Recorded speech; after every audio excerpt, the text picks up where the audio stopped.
ഈശോ മിശിഹായ്ക്ക് സ്തുതിയായിരിക്കട്ടെ. യേശുക്രിസ്തുവിൻ്റെ നാമത്തിൽ എന്നെ ശ്രവിക്കുന്ന എല്ലാവർക്കും ദൈവാനുഗ്രഹ സമൃദ്ധമായ ഒരു നല്ല ദിവസം ആശംസിക്കുന്നു. ഈശോ നിങ്ങളെ എല്ലാവരെയും സ്വർഗത്തിൻ്റെ സമ്പത്തുക്കൾ കൊണ്ട് നിറയ്ക്കട്ടെ എന്ന് പ്രാർത്ഥിക്കുന്നു. നിങ്ങളുടെ ജീവിതത്തിൻ്റെ പ്രശ്നങ്ങളിൽ അവിടുന്ന് ഉത്തരമായി കടന്നു വരട്ടെ എന്ന് ആത്മാർത്ഥമായി പ്രാർത്ഥിക്കുകയും ചെയ്യുന്നു. ദൈവം എല്ലാവരെയും അനുഗ്രഹിക്കട്ടെ. പ്രഭാഷകന്റെ പുസ്തകം 3-ാം അധ്യായം 18-ാമത്തെ വാക്യത്തിൽ നാം ഇപ്രകാരം വായിക്കുന്നു: നീ എത്ര ഉന്നതനാണോ അത്രമാത്രം വിനീതനാവുക, അപ്പോൾ കർത്താവിൻ്റെ കൃപയ്ക്ക് നീ പാത്രമാകും. കർത്താവിൻ്റെ ശക്തി വലുതാണ്, വിനീതർ അവിടുത്തെ മഹത്വപ്പെടുത്തുന്നു. നമുക്ക് വചനം ഒന്നുകൂടെ ശ്രവിക്കാം.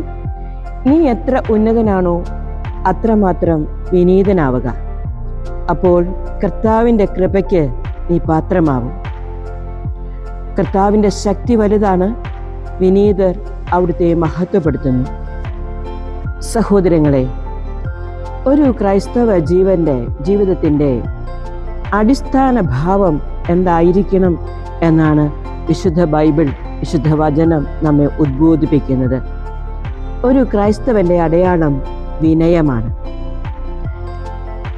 വിശുദ്ധ ഗ്രന്ഥത്തില് ഉൽപ്പത്തി പുസ്തകം മുതൽ വെളിപാട് പുസ്തകം വരെ നമ്മൾ വായിച്ചു പോകുമ്പോൾ എളിമയുടെ നിദർശനങ്ങളായ അനേകം വ്യക്തിത്വങ്ങളെ നമുക്ക് കണ്ടെത്താനാവും. അതിൽ നമ്മുടെ ചങ്കോട് ചേർന്ന് നിൽക്കുന്ന പരിശുദ്ധി അമ്മയെ നമുക്ക് മാറ്റി നിർത്താനാവില്ല. ഇതാ കർത്താവിൻ്റെ ദാസി, നിന്റെ വചനം പോലെ എന്നിൽ ഭവിക്കട്ടെ എന്ന് പറഞ്ഞ് വചനത്തെ ഏറ്റെടുത്ത പരിശുദ്ധയമ്മ. അമ്മയുടെ എളിമയാണ് സ്വർഗത്തെ ഭൂമിയിലേക്ക് ഇറക്കുവാൻ ഇടയായത്. ഭൂമിയെ സ്വർഗത്തിലേക്ക് കൈപിടിച്ചുയർത്തുവാൻ അമ്മയുടെ മധ്യസ്ഥം വലുതാണെന്ന് നമുക്കറിയാം. അമ്മയെ ഇതുപോലെ സ്വർഗത്തിലേക്ക് ശ്രദ്ധിക്കപ്പെടുവാൻ ഇടയായത് അമ്മയുടെ എളിമയാണ്. വിശുദ്ധ മത്തായിയുടെ സുവിശേഷം 1-ാം അധ്യായം 46 മുതലുള്ള വചനങ്ങളിൽ നാം അമ്മയുടെ സ്തോത്രഗീതം കാണുന്നു. എൻ്റെ ആത്മാവ് കർത്താവിനെ മഹത്വപ്പെടുത്തുന്നു, എൻ്റെ ചിത്തം എൻ്റെ രക്ഷകനായ ദൈവത്തിൽ ആനന്ദിക്കുന്നു. അവിടുന്ന് തൻ്റെ ദാസിയുടെ താഴ്മയെ കടാക്ഷിച്ചു. ഇപ്പോൾ മുതൽ സകല തലമുറകളും എന്നെ ഭാഗ്യവതിയെന്ന് പ്രകീർത്തിക്കും. ശക്തനായവൻ എനിക്ക് വലിയ കാര്യങ്ങൾ ചെയ്തിരിക്കുന്നു, അവിടുത്തെ നാമം പരിശുദ്ധമാണ്. അമ്മ സ്വയം എളിമപ്പെടുത്തിക്കൊണ്ട് ദൈവ തിരുമുമ്പേ പറയാണ്, എൻ്റെ എളിമയാണ്, ദാസിയുടെ താഴ്മയാണ് ദൈവം കടാക്ഷിച്ചത്. നമ്മളൊക്കെ ജീവിതത്തിൻ്റെ പ്രതിബന്ധങ്ങളിലൂടെ കടന്നു പോകുമ്പോൾ ദൈവത്തിൻ്റെ സ്വരം എനിക്ക് കേൾക്കാൻ പറ്റുന്നില്ല, ദൈവകൃപ എനിക്ക് ആവോളം ലഭിക്കുന്നില്ല എന്ന് പരിതപിക്കുന്നവരാണ്. വചനം വായിക്കുമ്പോൾ വചനം എന്നെ സ്പർശിക്കുന്നില്ല, വചനത്തിലൂടെ കിട്ടേണ്ട വെളിപ്പെടുത്തലുകൾ എനിക്ക് ലഭിക്കുന്നില്ല എന്ന് പരാതി പറയുന്നവരാണ് നാം ഓരോരുത്തരും. അവിടെ പരിശുദ്ധി അമ്മ നിർദ്ദേശിക്കുന്ന ഒറ്റ കാര്യമുള്ളൂ: ഹൃദയത്തിൽ എളിമ ഉണ്ടാവുക. അമ്മയുടെ ജീവിതത്തിലേക്ക് വചനം കടന്നു വന്നത് ഈ എളിമ ഉണ്ടായിരുന്നത് കൊണ്ട് മാത്രമാണ്. വീണ്ടും വചനത്തിലൂടെ കടന്നു പോകുമ്പോൾ നമ്മൾ കാണുകയാണ്, അവിടുത്തെ ഭക്തരുടെ മേൽ തലമുറകൾ തോറും അവിടുന്ന് കരുണ വർഷിക്കും. എളിമയുള്ളവൻ്റെ ജീവിതത്തിൽ തലമുറകളിലേക്ക് ദൈവകൃപ സമൃദ്ധമായി ഒഴുകുമെന്ന് വചനം നമ്മോട് വ്യക്തമാക്കി തരികയാണ്. എന്നിട്ടോ അവിടുന്ന് തൻ്റെ ഭുജം കൊണ്ട് ശക്തി പ്രകടിപ്പിച്ചു, ഹൃദയ വിചാരത്തിൽ അഹങ്കരിക്കുന്നവരെ ചിതറിച്ചു. ശക്തന്മാരെ സിംഹാസനത്തിൽ നിന്ന് മറിച്ചിട്ടു, എളിമയുള്ളവരെ ഉയർത്തി. നമുക്കറിയാം, മാലാഖമാരേക്കാൾ അല്പം താഴെയായിട്ടാണ് മനുഷ്യനെ ദൈവം സൃഷ്ടിച്ചത്. ദൈവത്തെക്കാൾ അല്പം താഴെയായി മാലാഖമാരെയും. പക്ഷെ ദൈവത്തെ പോലെ ആകാനുള്ള മാലാഖമാരുടെ ആഗ്രഹം അവരെ സ്വർഗത്തിൽ നിന്ന് വലിച്ചെറിയപ്പെടുവാൻ ഇടയാക്കി. നാശത്തിലേക്ക് അവർ നിബന്ധിച്ചു.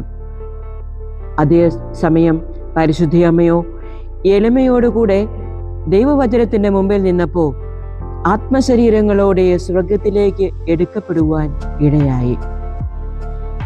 ഈ അമ്മയുടെ ജീവിതം നമ്മോട് പറയുന്നത് എന്താണ്? ഇതുപോലെ ക്രൈസ്തവ ജീവിതത്തിൽ വിശുദ്ധരും വിശുദ്ധരാകാൻ വിളിക്കപ്പെട്ടിരിക്കുന്നവരുമായ ആളുകളാണ് നമ്മൾ. വിശുദ്ധ മാമോദീസായിലൂടെ ജന്മപാപവും കർമ്മപാപമുണ്ടെങ്കിൽ അതും മാറ്റി സ്വർഗത്തിലേക്ക് സ്ഥിര പ്രതിഷ്ഠ നൽകി മാറ്റി നിർത്തപ്പെട്ടവരാണ് നമ്മൾ.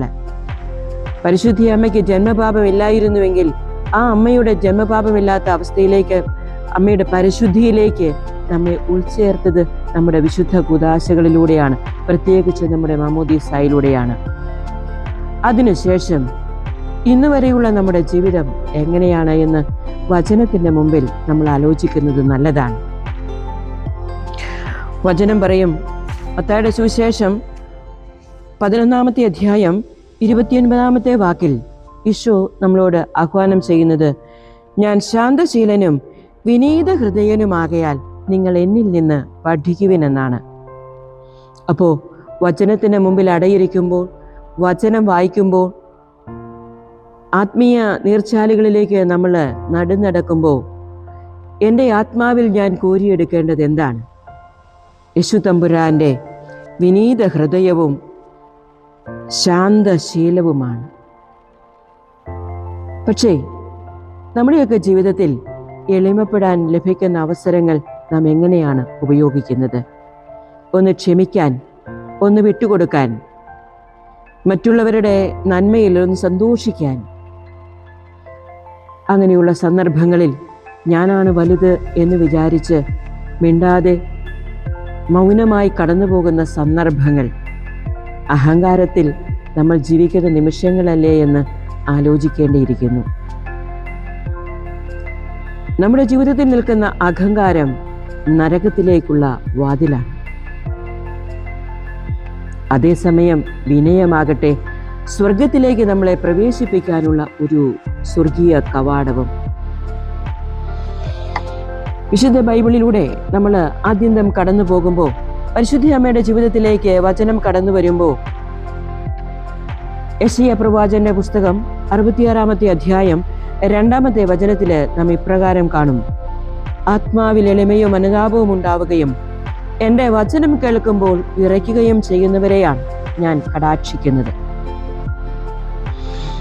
നോക്കുക, വചനം ജീവിതത്തിലേക്ക് ഏറ്റെടുക്കുമ്പോൾ വചനം നമ്മളെ കടാക്ഷിക്കുകയാണ്. വചനത്തിന്റെ പിന്നിൽ മറഞ്ഞിരിക്കുന്നത് നമ്മുടെ പൊന്നു തമ്പുരാനാണ്, യേശുക്രിസ്തുവാണ്. വചനം മാംസമായി നമ്മുടെ ഇടയിലേക്ക് വസിച്ചവൻ തന്നെയാണ് വചനം വായിക്കുമ്പോൾ നമ്മളിലേക്കും കടന്നു വരുന്നത്.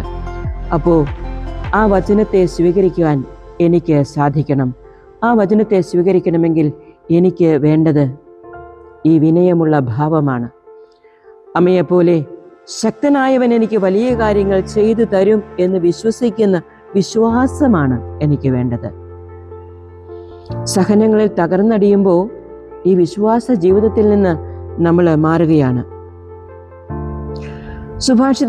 സുഭാഷിതങ്ങളുടെ പുസ്തകം 22-ാമത്തെ അധ്യായം 24-ാമത്തെ വാക്യത്തിൽ നാം ഇപ്രകാരം വായിക്കും, കോപശീലനോട് സൗഹൃദം പാടില്ല, രോഷാകുലനോട് ഇടപെടുകയും അരുത്. അങ്ങനെ ചെയ്താൽ നീ അവന്റെ ശീലങ്ങൾ കണ്ടുപിടിക്കുകയും കെണിയിൽ കുരുങ്ങി പോവുകയും ചെയ്യും. നമുക്ക് ആ വചനം ഒന്നുകൂടെ ശ്രവിക്കാം. കോപശീലനോട് സൗഹൃദം പാടില്ല, രോഷാകുലനോട് ഇടപെടുകയും അരുത്. അങ്ങനെ ചെയ്താൽ നീ അവന്റെ ശീലങ്ങൾ കണ്ടുപിടിക്കുകയും കെണിയിൽ കുരുങ്ങിപ്പോവുകയും ചെയ്യും. അപ്പോ ജീവിതത്തിൽ തിന്മ വരുന്നത് പാപം നിറഞ്ഞ വ്യക്തികളുമായിട്ടുള്ള കൂട്ടുചേരലൂടെയാണ് എന്ന് വചനം സാക്ഷിക്കുമ്പോൾ പരിശുദ്ധിയമ്മയെ വിശുദ്ധിയിലേക്ക് നിലനിർത്തിയത് എന്നതാണ്? യേശുവിന്റെ വചനമാണ്. ഇതാ കർത്താവിന്റെ ദാസി എന്ന് പറയുന്ന ദാസി മനോഭാവമാണ്. അതുകൊണ്ടാണ് കർത്താവെ, എൻ്റെ ഇഷ്ടമല്ല നിന്റെ ഇഷ്ടം എന്നിൽ നിറവേറട്ടെ എന്ന് പറയാൻ അമ്മയ്ക്ക് സാധിച്ചത്. ഈ വചനം ജീവിതത്തിലേക്ക് ഏറ്റെടുക്കുമ്പോൾ നമുക്ക് ജീവിതത്തിൽ സന്തോഷമുണ്ടാകും, സമാധാനമുണ്ടാകും, നമ്മൾ സ്വർഗത്തോളം വലുതാകും. സ്വർഗത്തില് നമ്മുടെ സ്ഥാനം ഉറപ്പിക്കും.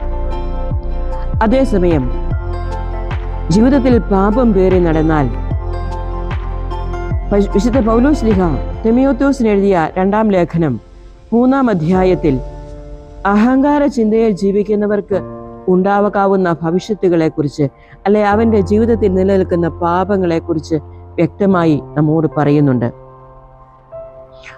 എളിമയില്ലാതെ വരുമ്പോൾ സ്വാർത്ഥ സ്നേഹികള്, ധനമോഹികളും, അഹങ്കാരികളും, ഗർവിഷ്ഠരും, ദൈവദൂഷകരും, മാതാപിതാക്കന്മാരെ അനുസരിക്കാത്തവരും, കൃതജ്ഞരും, വിശുദ്ധിയില്ലാത്തവരുമായ മനുഷ്യരുണ്ടാകും. പാപം നിറയുമ്പോൾ നമ്മൾ അധംപതിക്കുന്നത് എന്തുമാത്രമാണെന്നാണ് വചനം നമ്മോട് പറയുന്നത്. അതുപോലെ തന്നെ അവർ മനുഷ്യത്വമില്ലാത്തവര്, ഒന്നിനും വഴങ്ങാത്തവര്, അപവാദം പറയുന്നവര്, ആത്മനിയന്ത്രണമില്ലാത്തവര്, ക്രൂരന്മാരും നന്മയെ വെറുക്കുന്നവരും, വഞ്ചകര്, എടുത്തുചാട്ടക്കാര്, ദൈവത്തെ സ്നേഹിക്കുന്നതിനു പകരം സുഖഭോഗങ്ങളിൽ ആസക്തിയുള്ളവര്. നോക്കുക, എളിമയില്ലാത്ത ജീവിതത്തിലേക്ക് കടന്നുവരുന്ന തിന്മയുടെ ഭാവങ്ങളാണ് വിശുദ്ധ പൗലോസ് ശ്ലീഹ തിമോഥെയോസിന് എഴുതിയ ലേഖനത്തിലൂടെ നമുക്ക് വെളിവാക്കി തരുന്നത്. അതുകൊണ്ട് വചനത്തിന് മുമ്പിൽ നമുക്ക് നമ്മെ ഒന്ന് വിലയിരുത്താം. ഞാൻ ഒരു അഹങ്കാരിയാണോ? അഹങ്കാരിയിൽ ദൈവത്തിന് വസിക്കാൻ സാധ്യമല്ല എന്ന് നമുക്ക് തിരിച്ചറിയാൻ കഴിയണം. മാതാവ് അഹങ്കാരിയായിരുന്നുവെങ്കിൽ ദൈവത്തെ ഉദരത്തിലേക്ക് സ്വീകരിക്കുവാൻ അമ്മയ്ക്ക് കഴിയുമായിരുന്നു. വിശുദ്ധ കുർബാനയും കുദാശകളും സ്വീകരിക്കുമ്പോൾ അഹങ്കാരമാകുന്ന എൻ്റെ മൂലപാപത്തെ എന്നിൽ നിന്ന് മാറ്റുന്നില്ല എങ്കിൽ ദൈവത്തെ എൻ്റെ ഹൃദയത്തിലേക്ക് സ്വീകരിക്കാൻ, ഞാൻ ശാന്തശീലനും വിനീത ഹൃദയനുമാണ്, എന്നിൽ നിന്ന് പഠിക്കാൻ പറഞ്ഞ ആ വചനത്തെ എൻ്റെ ജീവിതത്തിലേക്ക് ചേർത്ത് വയ്ക്കാൻ എനിക്ക് സാധിക്കുമോ? ഇല്ല എന്ന് പറയേണ്ടി വരും. അതുകൊണ്ട് വിശുദ്ധ വചനത്തിൻ്റെ മുമ്പിൽ നമുക്കൊന്ന് അടയിരിക്കാം. പരിശുദ്ധ അമ്മയുടെ മുമ്പിൽ നമുക്കൊന്ന് പോയിരിക്കാം. അമ്മയുടെ ചാര ഇരുന്നു കൊണ്ട് അമ്മയോട് നമുക്ക് പറയാം, പ്രാർത്ഥിക്കാം. എളിമ എന്ന പരമപുണ്യം തരണമിന്നമ്മേ, നിന്റെ ചെറിയ മക്കൾക്ക്, നിന്റെ ചെറിയ മക്കൾക്ക്, നിന്റെ ചെറിയ മക്കൾക്ക്. നമുക്ക് പാടാം. എളിമ എന്ന പരമപുണ്യം തരണമിന്നമ്മേ, നിന്റെ ചെറിയ മക്കൾക്ക്, നിന്റെ ചെറിയ മക്കൾക്ക്, നിന്റെ ചെറിയ മക്കൾക്ക്. കർത്താവിൻ്റെ വചനത്തിന് മുമ്പിൽ നമ്മുടെ കണ്ണുകളെ നമുക്ക് അടയ്ക്കാം. പരിശുദ്ധ അമ്മ വചനത്തെ ഹൃദയത്തിലേക്ക് സ്വീകരിച്ച് എളിമയുള്ളവളായി സ്വർഗത്തിലേക്ക് ഭൂമിയെ കൊണ്ടുപോകാൻ തക്കവിധം അവൾ പ്രാപ്തിയുള്ളവളായി തീർന്നു. പൊന്നു തമ്പുരാനെ, ക്രൈസ്തവരായി അഭിമാനിക്കുന്നവരാണ് ഞങ്ങൾ. ഞങ്ങളുടെ ജീവിതങ്ങളിലും എളിമയെന്ന പുണ്യത്തെ ഏറ്റെടുത്തുകൊണ്ട്, ഇതാ കർത്താവിൻ്റെ ദാസി, നിന്റെ വാക്കുപോലെ എന്നെ സംഭവിക്കട്ടെ എന്ന് പറയുന്ന മനോഭാവത്തിൽ ജീവിച്ച് ദൈവം എന്ത് എന്നോട് ആവശ്യപ്പെടുന്നുവോ അതെല്ലാം നിർവഹിച്ചുകൊണ്ട് എൻ്റെ ജീവിതത്തിൻ്റെ ഉത്തരവാദിത്വങ്ങൾ നിർവഹിച്ചുകൊണ്ട് അവിടെയെല്ലാം എൻ്റെ സഹനങ്ങളിലും പ്രതിസന്ധികളിലും ദൈവത്തിൻ്റെ കരം കണ്ടുകൊണ്ട് ജീവിതത്തെ സമർപ്പിക്കുവാനുള്ള ഒരു എളിയ മനോഭാവം പരിശുദ്ധ അമ്മ ഈശോയിൽ നിന്ന് എനിക്ക് വാങ്ങിച്ചു തരണമേ. ആമേൻ. ദൈവം എല്ലാവരെയും അനുഗ്രഹിക്കട്ടെ.